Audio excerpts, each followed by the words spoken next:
In this video here, we want to expand on elasticity by working another example. And this is going to stick with that clicks candy bar, click candy that we had talked about in the previous one. But before we get into that, I just wanted to start with a theorem. And this has to deal with what's happening to total revenue for values of elasticity. Okay, so total revenue for some item or good is increasing, all right, at those values for which elasticity is less than 1, okay, when demand is inelastic, and total revenue is decreasing at those values, x values, so price x, remember x is price, for which elasticity is greater than 1, okay, when we have elastic demand. And then total revenue is maximized, okay, so it's the max possible value when it's unit elastic. So when elasticity, is equal to 1. Okay, so basically just kind of another way to talk about this in terms of revenue. So for a particular value of the price x, okay, the demand is inelastic, as I said, when elasticity is less than 1. So an increase in the price will bring an increase in revenue, okay? So what's happening, as long as if demand is inelastic, then revenue is increasing. So the demand is unit elastic if x is equal to 1. So the demand has unit elasticity when revenue is at a maximum. And then demand is elastic when elasticity is greater than 1, and an increase in price will bring a decrease in revenue. So if what's happening on here, if demand is elastic, then revenue is decreasing. So you might be reading this being like, well, what does that mean? Like, isn't demand just what it is for a good? Well, let me just show you visually here, right? So the demand curve, right? We know demand curve is downward sloping, okay? And so if you think about it, for a low price of a good, the cheaper a normal good is, remember, a normal good, not an inferior good, a normal good, demand's going to be higher, right? And so you can increase price a little bit, and it won't have that big of a drop on demand here. Okay, so it makes sense to keep raising prices as long as it's increasing your revenue. And you can see here's total revenue. So when you're here, you're going to increase price. Total revenue is going to go up until you hit this price. And then think of that as kind of like the sweet spot. And then after that, what happens is when you start raising price more and more and more, people are going to be like, no, I'm out. I'm not going to, that small price increase is going to have a lot of people turn away and say, no, thank you. So what we want to do in this next example here is kind of rework,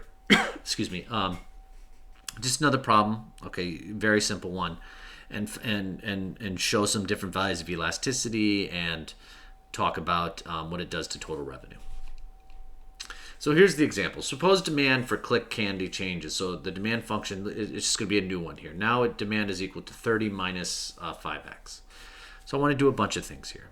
So I want to find the quantity demanded when price is $2 per candy, a little bit of a typo here, and $3 and $5 per candy. All right. Next, we want to find elasticity of demand as a function of x. Remember, we had a formula for that. Next, what we want to do, let me just fix this.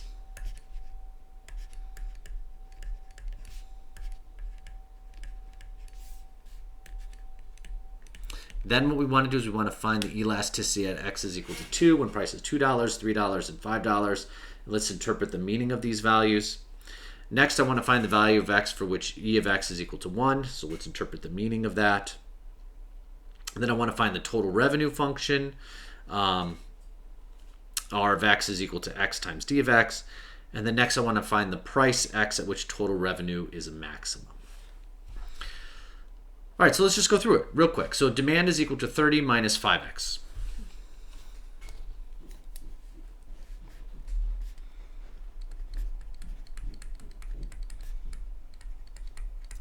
So the first one here, let's say, is find when the price is $2, $3, and $5. So when price is $2, right, this is very easy. This is just 30 minus 10. They're going to sell 20 candy bars. When demand is $3, or when price is $3, they're going to sell, looks like 15 candy bars. And then finally, when price is $5, they're only going to sell 5 candy bars. Okay, so it kind of makes sense here, right? Like you don't want to oversell here, right? Like you'd rather sell. You can already see this basically. You'd rather sell 15 candy bars at $3 than 5 at $5, right? You'd also you'd rather sell, and hopefully you can see the math here. You'd rather sell 3 candy bars, or you'd rather sell 15 candy bars for $3 than 20 for $2. All right, so but we'll go through that so you can see this. So the next, it says find the elasticity of demand as a function of x.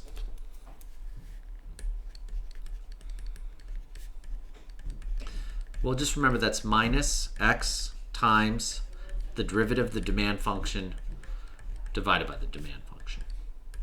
So this is minus x. The derivative, you can see right up here, of this demand function is just minus 5 over 30 minus 5x.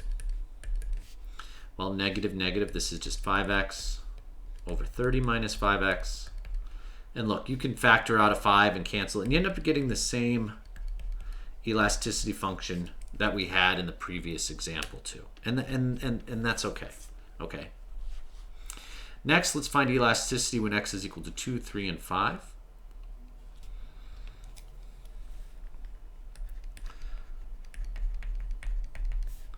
Okay, so it was x over 6 minus x. So what we want to do is we want to find this when it's 2, when it's 3, and when it's 5. Well, when you plug in 2 here, you end up just getting 2 over 4, or 1/2. Okay. So what that means is, a small increase in price will not result in the same decrease in demand. Okay. So this one is 3 over 6 minus 3, which is 3 over 3. This is amazing. It's 1 unit elastic.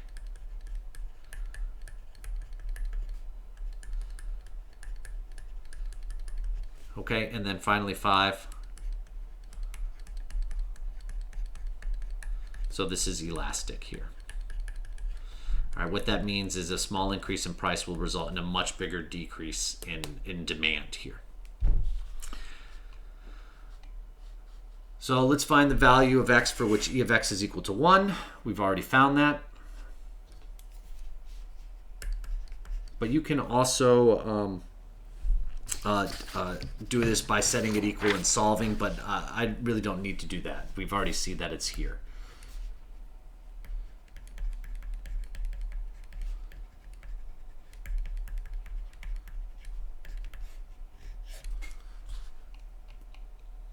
Next, it says find the total revenue function, r of x, which is x times d of x.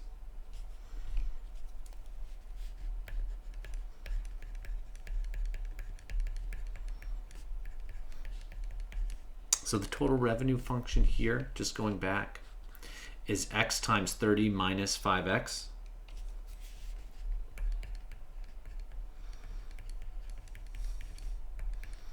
Which ends up just being 30x minus 5x squared. And then finally, you don't even have to do the calculus here, and I'm not going to do the calculus in this video, but you can actually take the first derivative, find critical values. But the next one just says, find the price at which total revenue is maximized. Well, look back here. Okay, total revenue is maximized for values when elasticity is equal to 1. So what price does that happen at? Look, we already see. Okay. So total revenue is maxed at a price of $3. And you could take the first derivative, right? First derivative of this is 30 minus 10x. And you see that equals 0 when x is equal to 3. So you could have done the calculus there to see it. But this was just another quick follow-up example working these elasticity problems. And I hope seeing these 2 really quick examples helped you understand and see where we're going to use the calculus for this.